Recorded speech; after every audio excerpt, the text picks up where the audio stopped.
ભગવાન જગન્નાથની યાત્રા હોય કે યા તો પછી અમદાવાદની નગરદેવી મા ભદ્રકાલીની યાત્રા હોય, હંમેશા માટે કોમી એકતાનું ઉદાહરણ છે તે જોવા મળી રહ્યું છે।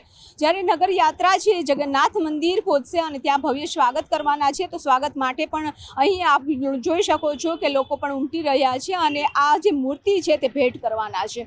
આપ એક કોમી એકતાનું ઉદાહરણ પણ પૂરું પાડવાના છો અને સ્વાગત પણ કરવાના છો, શું કહેશો? મારું નામ કયુમ કુરેશી છે અને અમે નગરદેવી જે આપણે યાત્રા આવે છે નગર યાત્રા, એના માટે તો ઠીક છે, પણ અમે અહીંયા પોતાની જાતના અમે ગર્વ મહેસૂસ કરીએ છીએ કે અમારે ત્યાં જગન્નાથ મંદિર આવેલું છે અને આ નગર યાત્રા બી અહીંયા આવે છે અને મુસ્લિમ કોમી એકતા માટે અમે ભાઈચારા માટે આ મેસેજ આપીએ છીએ કે सारे जहाँ से अच्छा हिंदुस्तान हमारा, हम बुलबुले हैं इसकी ये गुलसिता हमारा આપણો દેશ જે છે ભારત દેશ એ કોમી એકતા માટે આખા વિશ્વમાં સુપ્રસિદ્ધ છે અને અમે આ મેસેજ આપી છે બધાને कि कौमी एकता जिंदाबाद, कौमी एकता जिंदाबाद।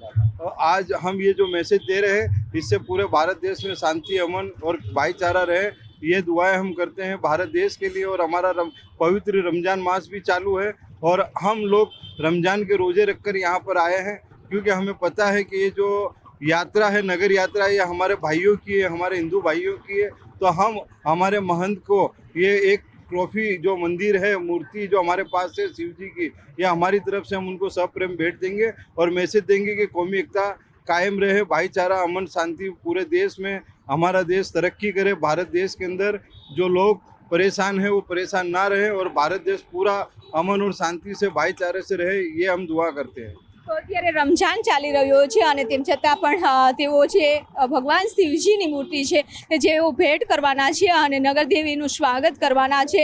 કોમી એકતા જળવાઈ રહે, ભાઈચારો જળવાઈ રહે અને શાંતિ અમન માટેની આ સંદેશો આપી રહ્યા છે। જગન્નાથ મંદિરે છે યાત્રા આવવાની છે અને અત્યારે આપ જોઈ શકો છો કે અમે અત્યારે જગન્નાથ મંદિર પર છીએ।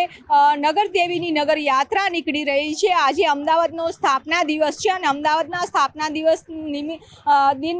દિવસે જ અત્યારે નગર યાત્રા છે તે હવે નીકળી રહી છે। માણેકનાથ મંદિરથી થઈ અને અમદાવાદ મ્યુનિસિપલ કોર્પોરેશન થઈ અને જગન્નાથ મંદિર આવવાની છે, ત્યાં પણ અત્યારે તૈયારીઓ કરવામાં આવી છે, પોલીસનો બંદોબસ્ત રાખવામાં આવ્યો છે અને અલગ અલગ સમાજ દ્વારા જે રૂટમાં સ્વાગત છે તે કરવામાં આવી રહ્યું છે। સાથે જ જ્યારે નગરદેવી છે તે જગન્નાથ મંદિર પહોંચશે ત્યારે પણ ભવ્ય સ્વાગત છે તે કરવામાં આવશે। નગરદેવીની આરતી ઉતારવામાં આવશે, આરતી મહંત દ્વારા છે તે ઉતારવામાં આવશે અને ત્યારબાદ સાબરમતી ની આરતી કરવામાં આવશે અને સાબરમતી થઈ અને મહાલક્ષ્મી મંદિરે પહોંચશે અને મહાલક્ષ્મી મંદિરે જઈ થઈ અને નિજ મંદિર પરત છે તે પહોંચવાની છે। અત્યારે વહેલી સવારથી જ વાજતે ગાજતે આ યાત્રા નીકળી રહી છે અને યાત્રાનું ઠેર ઠેર સ્વાગત કરવા માટેની તૈયારીઓ છે તે ચાલી રહી છે। જે નગર યાત્રા નીકળી રહી છે અને નગર યાત્રામાં જે ભદ્રકાલી માતાનું મૂર્તિ છે તે રાખવામાં આવી છે, 2 ફૂટની આ મૂર્તિ છે, ચલિત મૂર્તિ છે તે રાખવામાં આવી છે